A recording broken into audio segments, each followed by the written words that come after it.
Hello दोस्तों, मैं निकेश पटेल स्वागत करता हूँ आपका नेक्स्ट फॉर जेआई में। तो सो गाइज, आज हम बनाने वाले हैं और बिल्ड करने वाले हैं ATM simulation system in Java programming.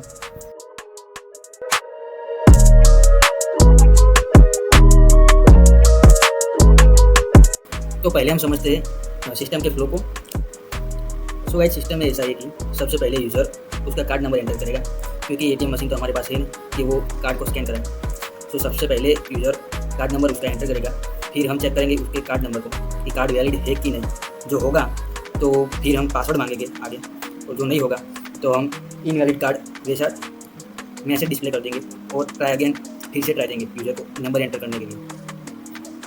और जब यूज़र एंटर पासवर्ड करेगा तब भी हम पासवर्ड को चेक करेंगे। पासवर्ड तो चेक करना ही पड़ता है, क्योंकि पासवर्ड के बिना सिक्योरिटी अधूरी है। सो जो पासवर्ड करेक्ट होगा तो फिर हम यूज़र को एटीएम मेनू दे देंगे, जिसमें फंक्शनलिटी है चेक बैंक बैलेंस। यूज़र उसका बैंक का बैलेंस चेक कर सकता है, बैलेंस को डिपॉजिट भी कर सकता है और विड्रॉ भी कर सकता है। एंड यूज़र को कोई टास्क परफॉर्म नहीं करना है तो वो एग्जिट भी कर सकता है। और पासवर्ड रॉन्ग होगा तो भी कार्ड के जैसा ही होगा। इसमें क्या होगा, पासवर्ड फिर से ही मांगेंगे। एटीएम मेन्यू प्रिंट करने के बाद हम यूज़र को चॉइस एंटर करने के लिए देंगे। जो यूज़र 1 एंटर करता है तो वो चेक बैलेंस को परफॉर्म कर रहा होगा। जब यूज़र 2 नंबर प्रिंट करेगा और एंटर करेगा तब वो चाहता है कि वो बैलेंस को डिपॉजिट करे, मीन्स कि ऐड करे उसके बैलेंस को। फिर यूज़र जब 3rd नंबर एंटर करेगा तो यूज़र को विड्रॉ करने के लिए कहेंगे। और जब यूज़र को कोई भी टास्क नहीं परफॉर्म करना तो हम वो 4 नंबर को एंटर करेगा और सिस्टम में से एग्जिट हो जाएगा। और सिस्टम में से एग्जिट जब हो जाएगा तब हम थैंक यू का मैसेज डिस्प्ले प्रिंट कर देंगे। जब यूज़र 1 एंटर करेगा तब वो आएगा चेक बैलेंस में, जो कि हमने देखा चेक बैलेंस एक क्लास का नाम है, उसमें पूरी की पूरी फंक्शनलिटी है बैलेंस चेक करने की। तो उसमें हम क्या करेंगे, सबसे पहले तो डिस्प्ले अकाउंट बैलेंस प्रिंट कर देंगे। और प्रिंट करने के बाद वो यूज़र फिर से मेन्यू में चला जाएगा। फिर वो जब 2 नंबर एंटर करेगा तो वो डायरेक्ट चला जाएगा डिपॉजिट अकाउंट में, मीन्स कि यूज़र अमाउंट को ऐड कर सकता है। जैसे कि मेरे अकाउंट में अभी है 15,000 और मैंने ऐड करवाए 15,000, तो वो फंक्शनलिटी इम्प्लीमेंट करेंगे। और फिर फंक्शन इम्प्लीमेंट करने के बाद हम उसका जो अपडेटेड बैलेंस है उसको हम डिस्प्ले कर देंगे। और यहाँ पे डिपॉजिट अमाउंट का ऑपरेशन खत्म होगा। उसके बाद यूज़र चला जाएगा एटीएम मेन्यू में। फिर वो जब 3rd नंबर एंटर करेगा तो वो चला जाएगा विड्रॉ अमाउंट में। और जब विड्रॉ अमाउंट में जब यूज़र एंटर करेगा कि वो कितने बैलेंस को विड्रॉ करना चाहता है, तो सबसे पहले हम देखेंगे कि बैलेंस सफिशिएंट है या नहीं, यूज़र ने एंटर किया है वो। क्योंकि जब अकाउंट में पैसे 15,000 है और यूज़र 30,000 एंटर करे तो हम उसको विड्रॉ नहीं करने देंगे, इनसफिशिएंट बैलेंस का मैसेज डिस्प्ले कर देंगे। और जब यूज़र के पास 15,000 है और उसने 10,000 अमाउंट एंटर किया तो वो कर सकता है, तो हम अमाउंट को डिडक्ट कर देंगे अकाउंट में से और अपडेटेड बैलेंस को डिस्प्ले कर देंगे, मैसेज को अपडेटेड बैलेंस का। फिर से यूज़र चला जाएगा बाद में डिपॉजिट मेन्यू में। और हाँ, जब यूज़र 4 नंबर एंटर करेगा तो वो एग्जिट तो होगा है। फिर हमारी सिस्टम क्या करेगी, ये फंक्शनलिटी फिर से शुरू करेंगी और दूसरा कार्ड नंबर मांगेगी। ख़त्म नहीं होगा, हमारा कोड का एप्लीकेशन ख़त्म नहीं हो जाएगा। कंपाइलर है वो फिर से यूज़र को कार्ड नंबर एंटर करने के लिए कहेंगे, जो कि एटीएम सिस्टम सिमुलेशन में होता ही है, एटीएम सिस्टम में होता है, रियल वर्ल्ड में भी यही होता है। जब यूज़र का टास्क कंप्लीट हो जाए, विड्रॉ हो जाए, डिपॉजिट हो जाए, उसको बैलेंस चेक करना है तो चेक हो जाए, फिर तो यूज़र 4 नंबर ही एंटर करेगा, वही फंक्शनलिटी परफॉर्म होगी। तो एटीएम सिस्टम तब दूसरे यूज़र के लिए दूसरा नंबर मांगेगी। और जब यूज़र उसका खुद का कार्ड का नंबर एंटर करेगा तो फिर से ये फंक्शनलिटी परफॉर्म होगी और ये लूप में चलता ही जाएगा, इटरेटर लूप में। तो ये है पूरे के पूरे सिस्टम की फंक्शनलिटी जो कि आज हम बिल्ड करने वाले हैं।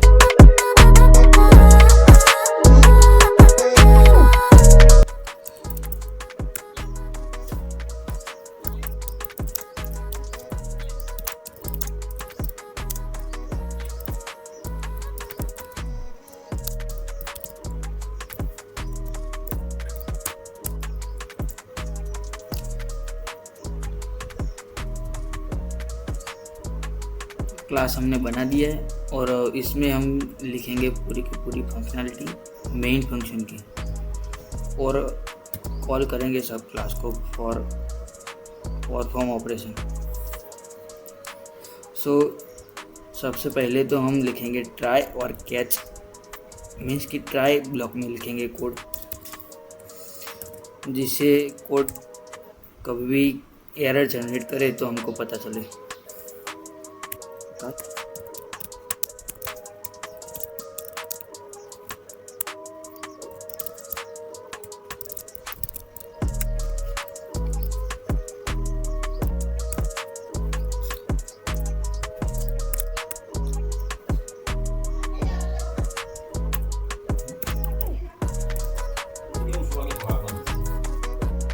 लिस्ट कार्ड, जिसमें कार्ड होगा और कार्ड नाम का जो है वो एरे लिस्ट है।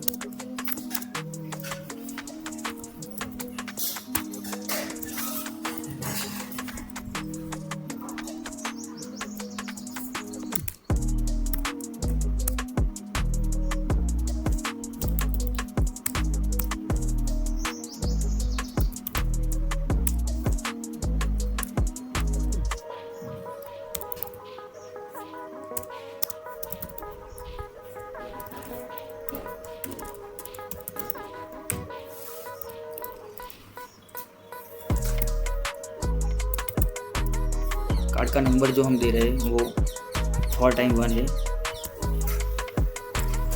तो अभी हमने एरे लिस्ट बना दी है कार्ड्स की, और अभी लेंगे हम कार्ड का पासवर्ड।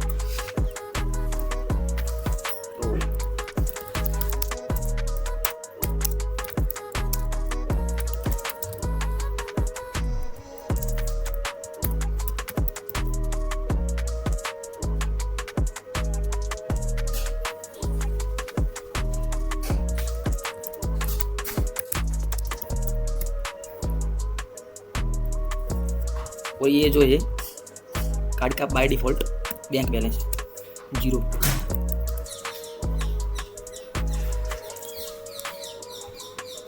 तो ये हमने एरे लिस्ट भी बना दी कार्ड की, और कार्ड्स के पासवर्ड भी ले लिए, और उसका जो ऑल अकाउंट का जो नंबर बैंक बैलेंस होगा वो बाय डिफ़ॉल्ट हमने 0 रखा है।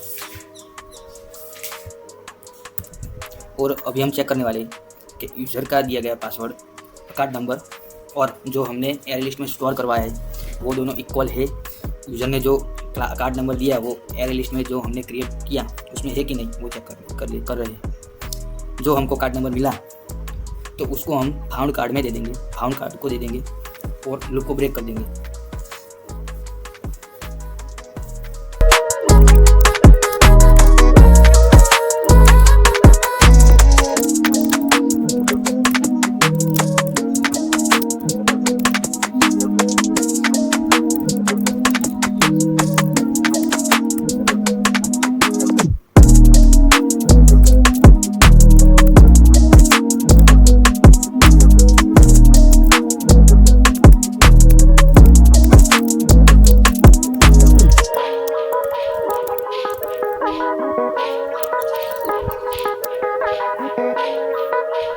इसमें हमने क्या किया, तो फाउंड कार्ड में पासवर्ड है कि नहीं, जो फाउंड कार्ड में पासवर्ड होगा, फाउंड कार्ड की वैल्यू नल नहीं होगी, तो ये कंडीशन ट्रू होगी। तो जब कंडीशन ट्रू है तो पासवर्ड वेरीफाई हो जाएगा, वो कार्ड एक्सेप्ट कर देंगे, तब हम कार्ड को एक्सेप्ट कर देंगे और उसके बाद हम यूज़र के पास से पासवर्ड मांगेंगे।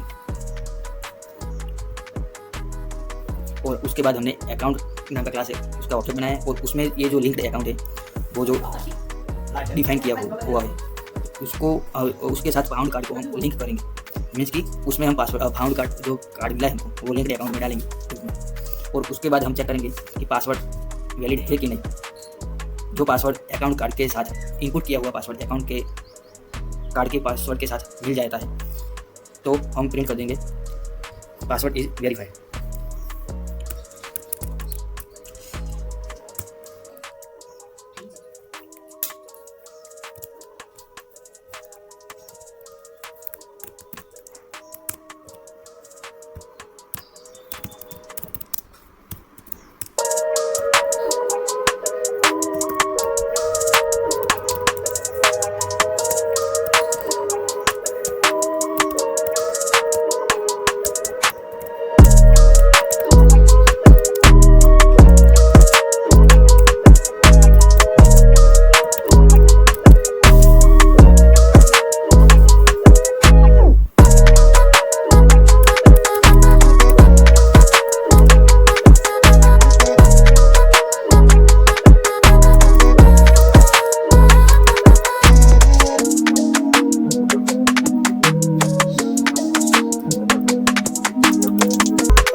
इटरेट लूप चला दिया जिसमें हम प्रिंट करने वाले हैं। अब हमने क्या किया, वाइल ट्रू कर दिया क्योंकि लूप चलता ही जाएगा इटरेशन लूप में। तो अभी अकाउंट में ATM मेन्यू प्रिंट करवाएं और प्रिंट करवा के हमने यूज़र के पास से उसकी चॉइस लेने के लिए प्रिंट करवा दिया और स्कैनर क्लास का यूज़ करके हमने इनपुट यूज़र पास से ले लिया। और यहाँ पे जब चॉइस लेंगे तब प्रिंट एलन मत करें क्योंकि जो कंपाइलर है वो नेक्स्ट लाइन में चला जाएगा। ओके, उसके बाद हमने स्विच केस लिया, केस सिलेक्ट करने के लिए। इफ़ यूज़र की वैल्यू 1 होगी तो स्विच केस 1 को सिलेक्ट करेगा और cb.execute नाम का जो फंक्शन है चेक बैंक बैलेंस नाम के क्लास के अंदर, कि जिसका अभी हमने ऑब्जेक्ट नहीं बनाया है और क्लास भी नहीं बनाया है, वो अभी बनाने वाले हैं। तो उसमें हम अकाउंट के जो नंबर है, पासवर्ड है और जो हम इनपुट लेंगे वो हम पास करेंगे। ऐसे ही सब केस में हम करेंगे और डिफ़ॉल्ट केस में हम इनवैलिड इनपुट दे देंगे क्योंकि वो हमारे केस में होगा ही नहीं। हमारे केस है 4 और यूज़र ने एंटर किया 5, तो हम इनवैलिड इनपुट नाम का मैसेज डिस्प्ले करा देंगे। और जब यूज़र की चॉइस भी 4 होगी तो हम ब्रेक कर देंगे, एल्स हम प्रिंट करवाएंगे, या तो सिस्टम को ब्रेक कर देंगे या तो हम प्रिंट करवाएंगे ये पासवर्ड रॉन्ग है। एल्स हम प्रिंट कराएंगे कार्ड इनवैलिड, या तो ऑपरेशन परफॉर्म होगा। तो अभी हम बनाते हैं ये क्लास के ऑब्जेक्ट और उसके बाद हम बनाते हैं क्लास और क्लास की फंक्शनलिटी और उसके बाद हम फाइनली चेक करके हमारे सिस्टम को कम्प्लीटली रन करेंगे विथ सॉल्व एरर, क्योंकि एरर आई है।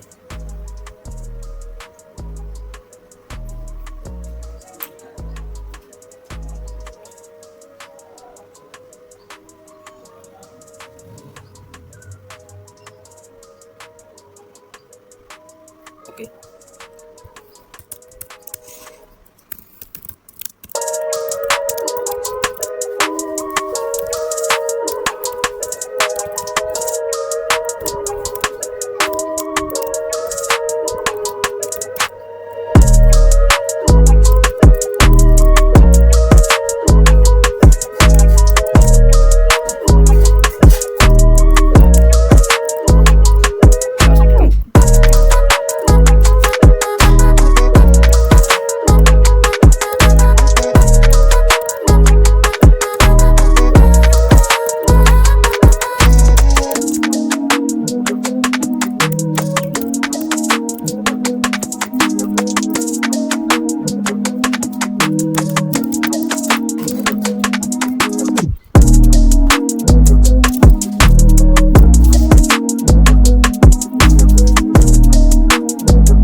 Account number, password and balance, जिनकी डेटा टाइप है। अकाउंट नंबर की हमने लिए स्ट्रिंग, पासवर्ड की हमने लिए INT इंटीजर, पासवर्ड हम इंटीजर फॉर्मेट में ही लेंगे और बैलेंस जो होगा वो डबल फॉर्मेट में होगा, डेसिमल पॉइंट में।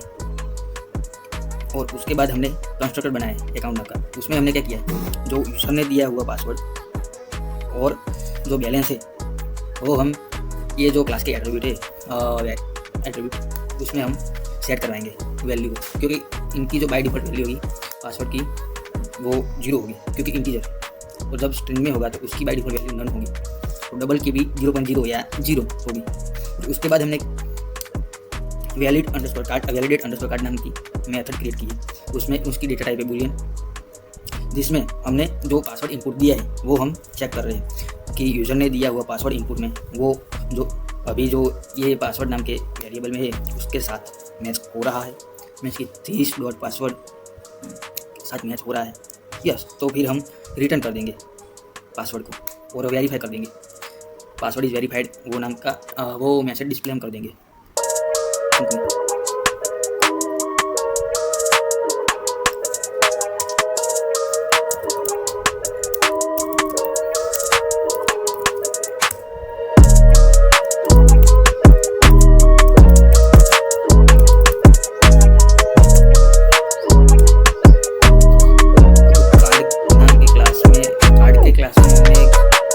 कार्ड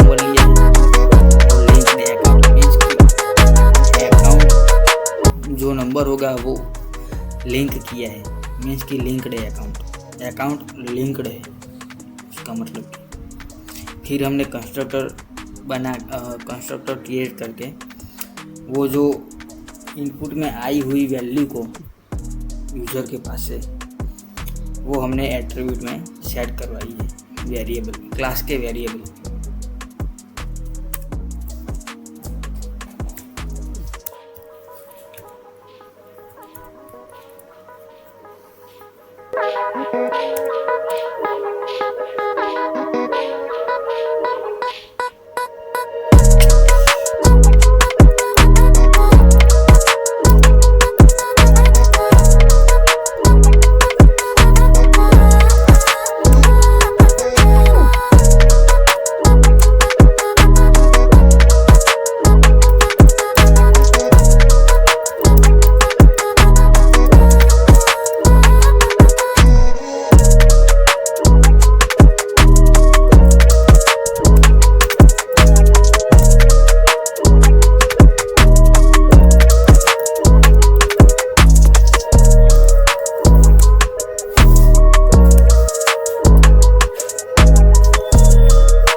तो गाइज अब हमने चेक बैलेंस नाम के क्लास में एग्जीक्यूट नाम की मेथड बनाई है।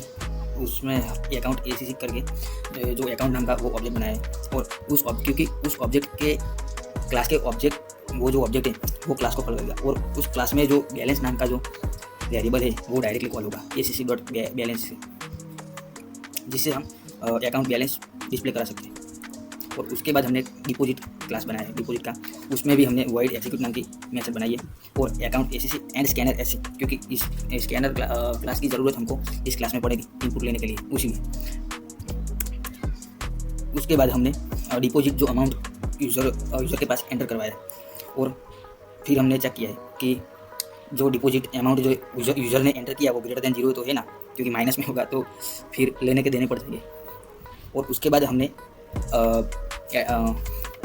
असाइनमेंट ऑपरेटर से ऑपरेशन परफॉर्म किया है अकाउंट बैलेंस के बीच में और जो यूज़र ने डिपॉजिट अमाउंट एंटर किया उस बीच में। और उसके बाद ऑपरेशन परफॉर्म हो जाने के बाद सक्सेसफुल का मैसेज डिस्प्ले करवाया है, और जब ये कंडीशन गलत हो तो तब एल्स पार्ट में इनवैलिड अमाउंट का हमने मैसेज प्रिंट करवाया, जिससे यूज़र को वो पता चलता उसने या तो नेगेटिव नंबर में अमाउंट एंटर किया है या तो कुछ वैल्यू ही और दी है अमाउंट की।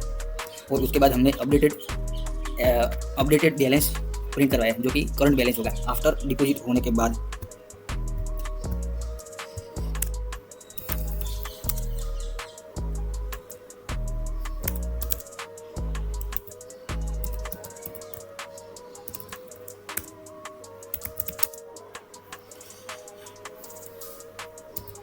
सो गाइस, कुछ एरर सॉल्व करने के बाद हमने फाइनली आउटपुट तो अचीव कर लिया, लेकिन थोड़ी एरर है जो कि एरर नहीं है, वो थोड़ा काम करने के बाद हो जाएगा।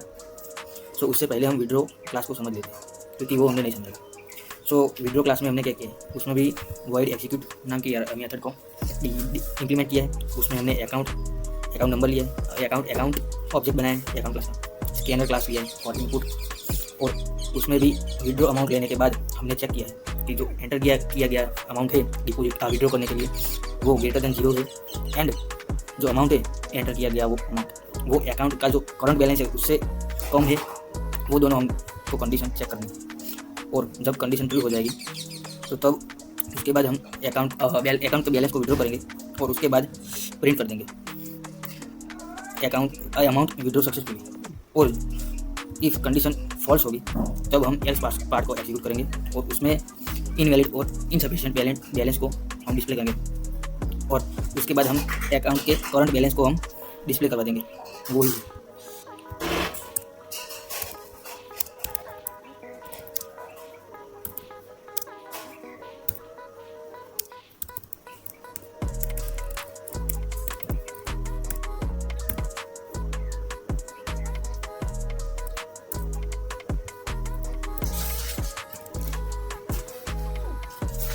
मॉडिफिकेशन यहाँ पे करना था, क्योंकि एरर क्या आ रही थी, जब हमारा चौथा केस जब ख़त्म हो रहा था तब compiler directly ATM menu print कर रहा था, जो कि हमको नहीं चाहिए। सो उसके लिए हमको ब्रेक के बाद, कर्ली ब्रैकेट के बाद हमको if choice equal to four हो तो लूप को ब्रेक कराने की थी, बस वही था।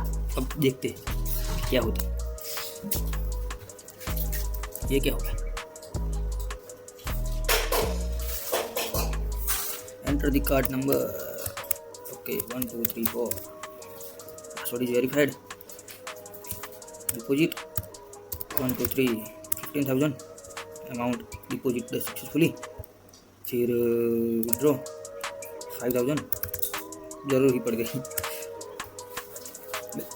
केस टू किया था, ओके कोई बात नहीं, 5,000, so current amount is 15,000.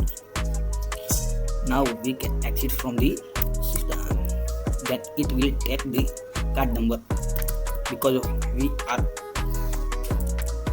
working on multiple cards, because of ATM system working for multiple cards, and that card account numbers linked with bank. Okay, ready, password 5678, password is verified, exit. Now complete the execution of the program. We can press any control plus C, yeah, we, okay. So hey guys, we got the output finally and our system is end now. So video पसंद आया है तो video को like share and subscribe जरूर कीजिए। मिलते हैं अगले वीडियो में, तब तक के लिए